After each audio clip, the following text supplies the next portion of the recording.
नमस्कार, जनता टीवी देख रहे हैं आप। मैं हूं आपके साथ अमन त्रिपाठी। बुलेटिन में बात होगी कुछ अहम खबरों की। प्रदेश में समान नागरिक संहिता यूसीसी लागू किए जाने पर दलित संगठनों ने मुख्यमंत्री का आभार जताया है।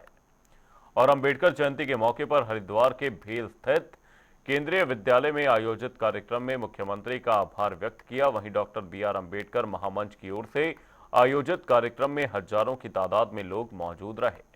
मीडिया से बात करते हुए मुख्यमंत्री पुष्कर सिंह धामी ने कहा कि पीएम मोदी के नेतृत्व में बाबा साहेब भीमराव अंबेडकर के सपनों को साकार किया जा रहा है। आईडी नीचे करो यार। देखिए जी, नीचे कर लो। संविधान बनाकर किया, इसमें समानता हो, सबको गौरव से जीने का अधिकार हो, बराबरी का अधिकार हो, इंडिया वो नीचे कर लो। और अनेक काम जो बाबा साहब की सोच में थे, जो उन्होंने भारत के संविधान में जिसका प्रावधान किया, आज आदरणीय प्रधानमंत्री श्री नरेंद्र मोदी जी के नेतृत्व में वो साकार हो रहे हैं। जिन गरीबों की, दलितों की, वंचितों की, शोषितों की सोच बाबा साहब को आगे बढ़ाने की थी, उन सभी पर आज हमारे देश के यशस्वी प्रधानमंत्री मोदी जी के नेतृत्व में आगे हो रहे हैं, आगे बढ़ रही हैं। आज समानता का अधिकार मिल रहा है। उत्तराखंड राज्य में बाबा साहब ने जो भारत के संविधान के अनुच्छेद 44 में समान नागरिक संहिता का प्रावधान किया था, उसकी शुरुआत देवभूमि उत्तराखंड से हो गई है। और ये बाबा साहब को सच्ची श्रद्धांजलि है जो उन्होंने प्रावधान किया। बहुत गुंडागर्दी है, इसकी निंदा की जानी चाहिए, क्योंकि वक्फ के नाम पर जो जमीनें लूटी थी, जिन पर भूमाफियाओं ने कब्जा किया था, गुंडे बदमाशों ने कब्जा किया था, उनको छूटने की बारी आ गई है। इसलिए इस प्रकार का कृत्य किया जा रहा है। ये किसी भी कीमत पर देश के लोग इसको सहन नहीं करेंगे और इसकी जितनी निंदा की जाए उतनी कम है। चारधाम यात्रा को लेकर कांग्रेस ने बीजेपी पर गंभीर आरोप लगाए हैं, जिस पर कांग्रेस अध्यक्ष का कहना है कि बीजेपी कार्यकर्ताओं की नजर यात्रा मार्ग पर छोटे कारोबार करने वालों पर है। वहीं उन्होंने यह भी आरोप लगाया कि बीजेपी अल्पसंख्यकों को यात्रा से दूर कर रही है, जो वहां घोड़े खच्चर चलाकर जीवन यापन करते हैं।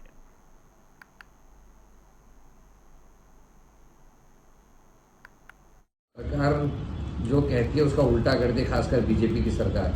अब ये इन्होंने कहा कि हमारे कार्यकर्ता मोर्चा संभालेंगे। मुझे लग रहा है जो लोकल के लोग छोटे छोटे खुमचे लगा के मैगी, चाय इत्यादि बांटते थे, पकौड़ी बांटते थे, इनके कार्यकर्ताओं की नज़र अब उन खुंचों पर और उन दुकानों पर भी आ गई है, ऐसा मुझे लगता है। और पहले माइनॉरिटी को वहाँ जाने से मना कर रहे हैं, तो 50% से ज़्यादा खच्चर और घोड़े तो माइनॉरिटी के हैं। शायद उन घोड़ों खच्चरों को चलाने का काम भी बीजेपी के कार्यकर्ता करेंगे, ऐसा लगता है मुझे।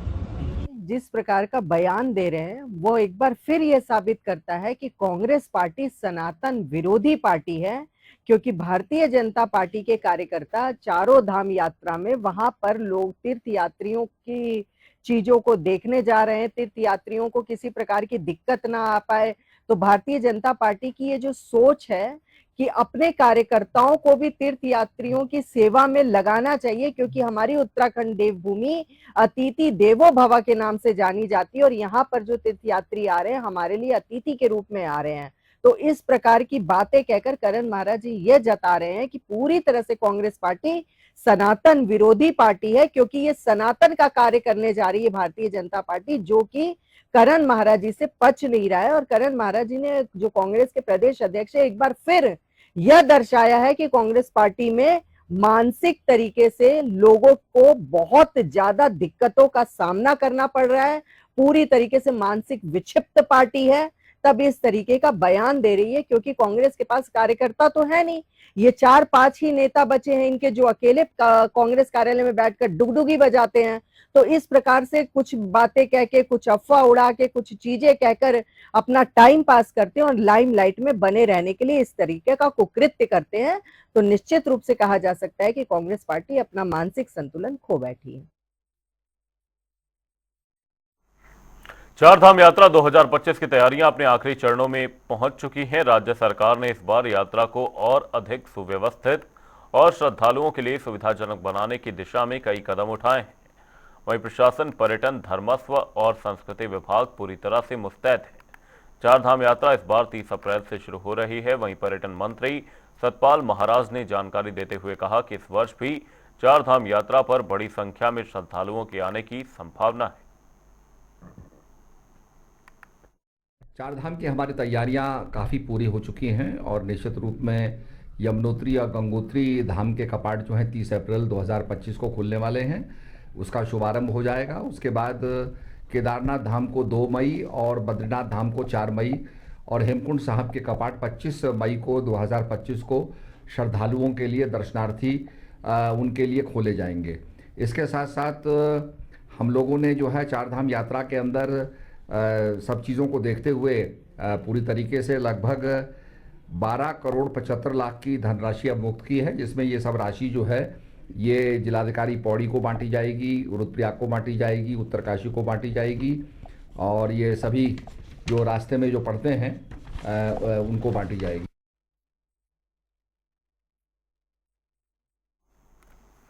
30 अप्रैल को गंगोत्री और यमुनोत्री धाम के प्रवेश द्वार खुलने के साथ ही चार धाम यात्रा का शुभारंभ होगा। आपको बता दें कि चार धाम यात्रा में 16 लाख से अधिक श्रद्धालुओं ने अपना पंजीकरण करा लिया है। वहीं बीजेपी प्रदेश अध्यक्ष महेंद्र भट्ट ने कहा कि चार धाम यात्रा में पूरे विश्व के श्रद्धालु पहुंचते हैं, श्रद्धालुओं को कोई परेशानी ना हो, इसके लिए सरकार मीटिंग कर रही है। वहीं पर्यटन मंत्री सतपाल महाराज के साथ भी मीटिंग हुई है और शासन को कई सुझाव भेजे गए हैं।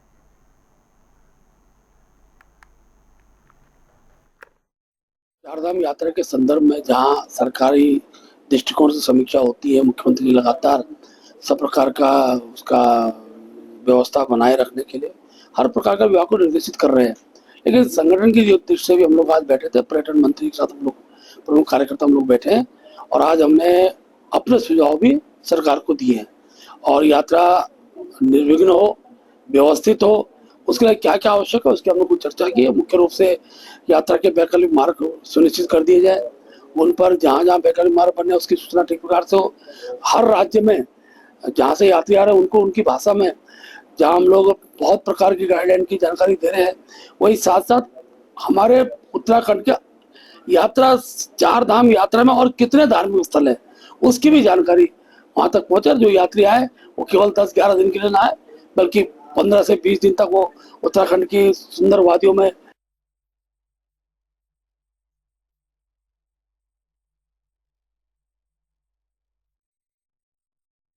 बीजेपी की ओर से देहरादून के गढ़ी कैंट क्षेत्र में स्वच्छता एवं दीप प्रज्वलन कार्यक्रम का आयोजन किया गया। इस अवसर पर कैबिनेट मंत्री गणेश जोशी ने कार्यक्रम में प्रतिभाग करते हुए बाबा साहेब की प्रतिमा पर माल्यार्पण कर उन्हें श्रद्धांजलि अर्पित की। वहीं मंत्री गणेश जोशी ने अपने संबोधन में डॉक्टर अंबेडकर को महान विचारक बताते हुए कहा कि उन्होंने समाज के हर वर्ग को समान अधिकार दिलाने के लिए जीवन भर संघर्ष किया।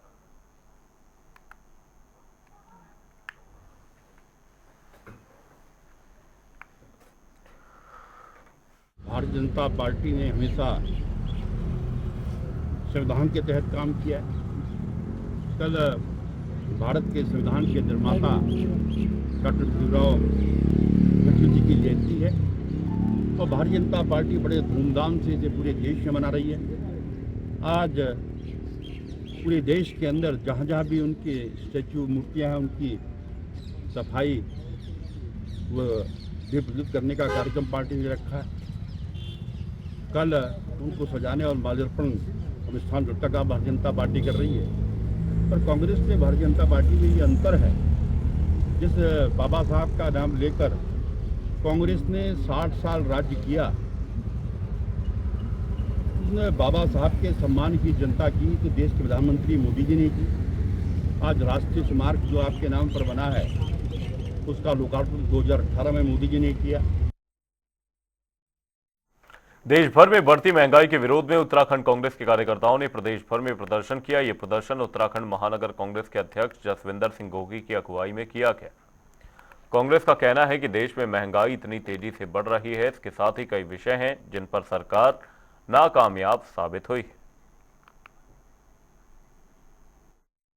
देखिए, भाजपा की कथनी और करनी में जमीन आसमान का फर्क है।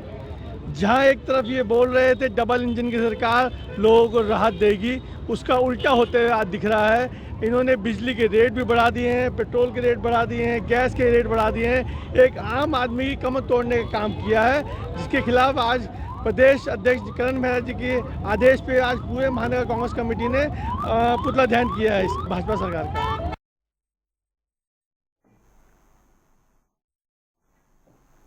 बाबा साहब अंबेडकर की जयंती के अवसर पर कांग्रेस मुख्यालय देहरादून में श्रद्धांजलि सभा और गोष्ठी का आयोजन किया गया। इस दौरान कांग्रेस के प्रदेश उपाध्यक्ष सूर्यकांत धस्माना के साथ ही पार्टी के तमाम अन्य नेता भी मौजूद रहे। गोष्ठी में डॉक्टर भीमराव अंबेडकर के योगदान और उनके किए गए कार्यों को याद किया गया। इसी के साथ कांग्रेसियों ने डॉक्टर अंबेडकर के बताए गए मार्ग पर चलने का भी संकल्प लिया है। संविधान निर्माता और पूरी दुनिया में सामाजिक न्याय की लड़ाई लड़ने की प्रेरणा देने वाले, दबे हुए, कुचले हुए, शोषित, वंचित समाज की लड़ाई का अलग जगाने वाले बाबा साहब भीमराव अंबेडकर की जयंती आज हम पूरे देश और दुनिया में मना रहे हैं। बाबा साहब केवल भारत में नहीं बल्कि पूरी दुनिया में उन लोगों के लिए प्रेरणा के स्रोत हैं जो दबे हुए, कुचले हुए लोगों की लड़ाई लड़ते हैं। आज भारत में कांग्रेस पार्टी पूरे प्रदेश के अंदर, उत्तराखंड के अंदर, पूरे देश के अंदर बाबा साहब की जयंती के अवसर पर संविधान बचाओ और सौहार्द बढ़ाओ, ये हम दिवस मना रहे हैं। बाबा साहब को याद करते हुए आज उनकी जयंती के अवसर पर जब हम उनको याद कर रहे हैं तो उन शक्तियों के खिलाफ लड़ने का संकल्प ले रहे हैं जो शक्तियां बाबा साहब के संविधान को चुनौती देती हैं, जो शक्तियां बाबा साहब के संविधान को नहीं मानती। बाबा साहब को माल्यार्पण तो करते हैं, बाबा साहब को पुष्पांजलि अर्पित करते हैं, लेकिन बाबा साहब के बनाए हुए संविधान को बदलने की बात करते हैं। वहीं देहरादून स्थित अंबेडकर पार्क में वरिष्ठ कांग्रेस नेता देवेंद्र सिंह ने बाबा साहेब अंबेडकर की प्रतिमा पर माल्यार्पण कर उन्हें याद किया। साथ ही उन्होंने बीजेपी पर निशाना भी साधा। क्या कुछ कहा, आपको सुनवाते हैं।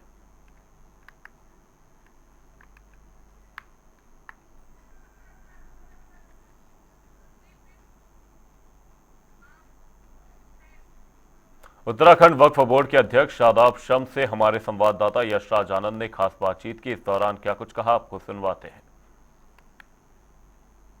सरकार के दूसरे कार्यकाल का 3 साल पूरा हो चुका है। वहीं उत्तराखंड कई राजनीतिक हलचलों से भी गुजर रहा है।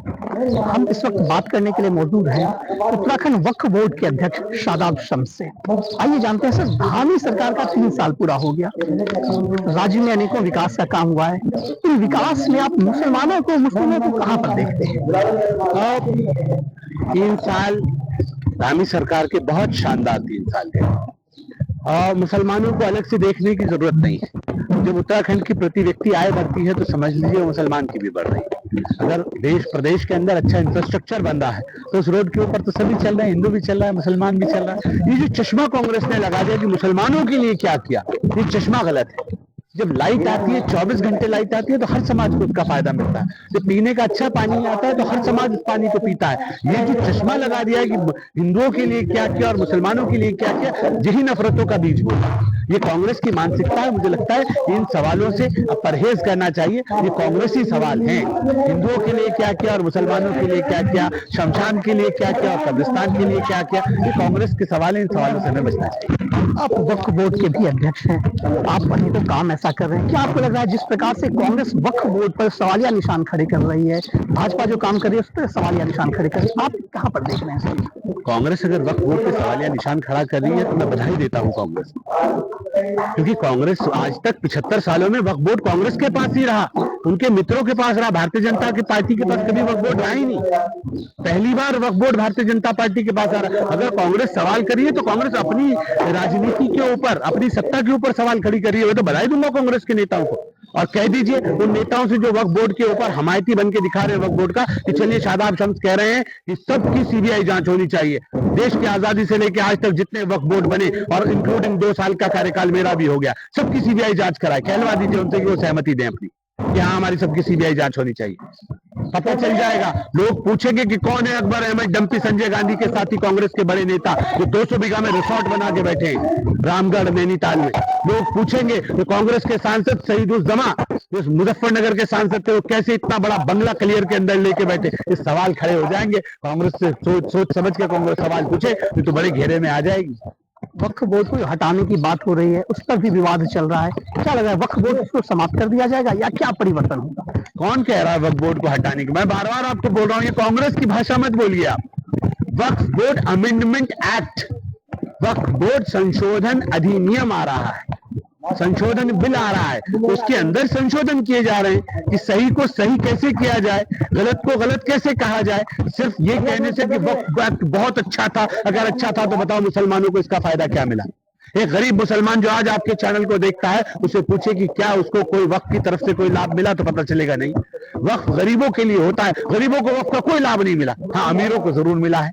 असदुद्दीन ओवैसी साहब 3000 करोड़ की संपत्ति, बड़े बड़े मौलानाओं के पास, बड़े बड़े नेताओं के पास, बड़े बड़े मुस्लिम नेताओं के पास, दूसरे नेताओं के पास इतनी मोटी मोटी संपत्ति कहां से आई भाई? ये कौन बताएगा? वक्फ की संपत्ति पे ईमानदार हो तो कराओ ना जांच। हम तो यही कह रहे हैं, सबकी जांच करा दो देश की आजादी से अब तक। और इतने चिंता है वक्फ बोर्ड की, तो सारी जमीन वक्फ बोर्ड को वापस दिला दो, फिर बांटते हैं गरीबों को मिलके।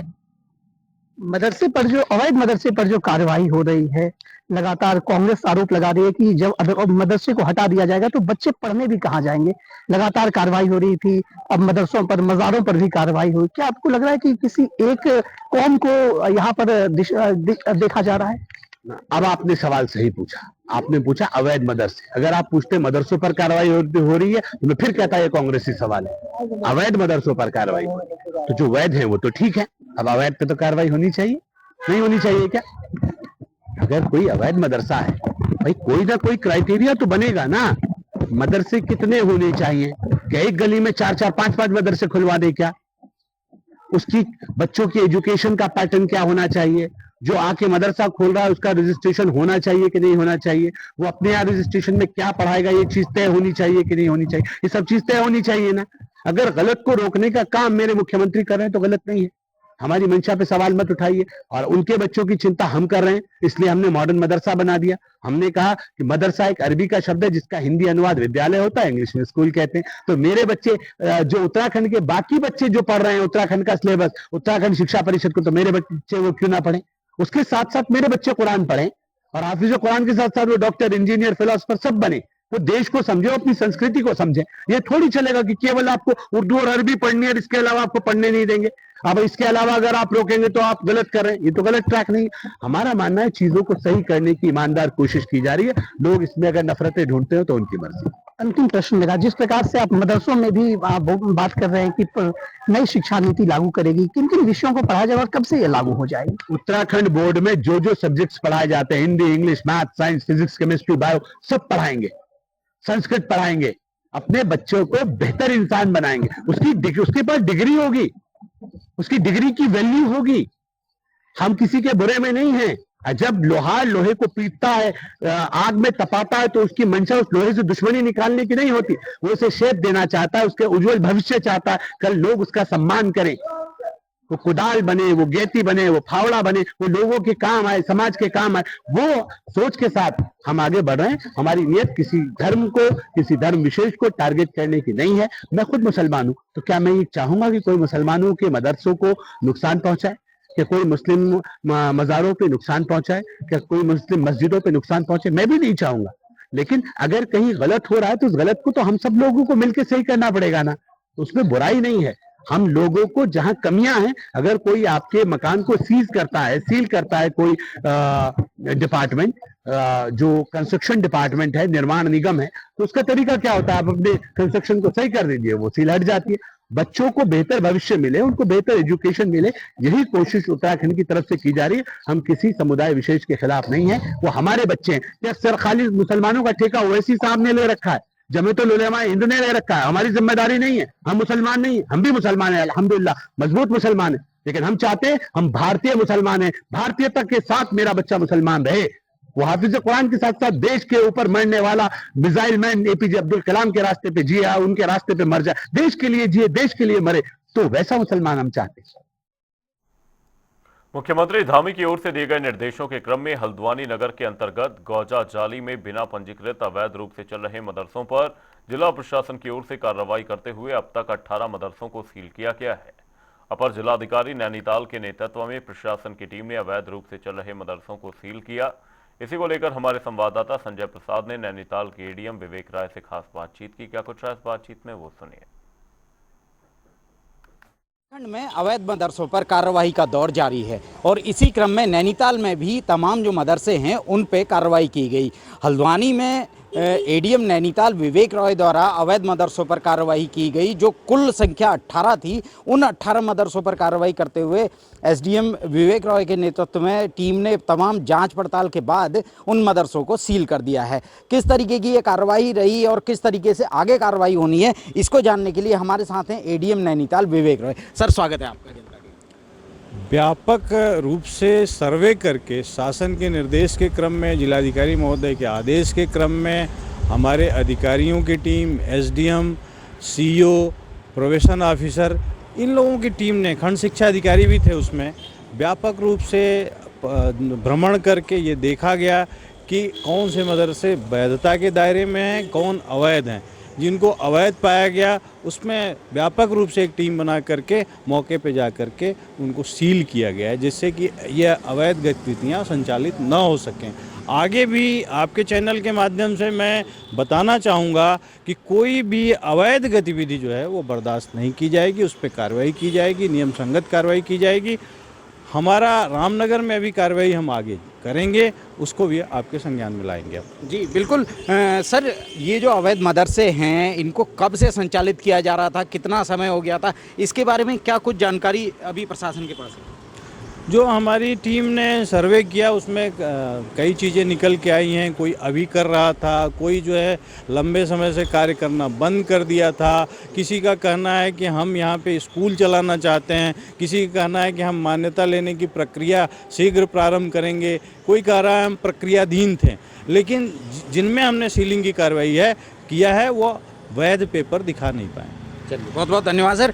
तो आपने देखा किस तरीके से नैनीताल में भी अवैध जो मदरसे हैं उन पर कार्रवाई लगातार की जा रही है, और एडीएम नैनीताल का कहना है कि आगे भी जो जिले के तमाम अन्य क्षेत्र हैं, जैसे रामनगर है या भीमताल है, भवाली है, इन क्षेत्रों में भी जांच पड़ताल की कार्रवाई सुचारू रूप से चलती रहेगी। जनता टीवी के लिए संजय प्रसाद, हल्द्वानी से। बुलेटिन में फिलहाल के लिए सिर्फ इतना ही। रुकेंगे एक छोटे से ब्रेक के लिए। देखते रहिए जनता टीवी।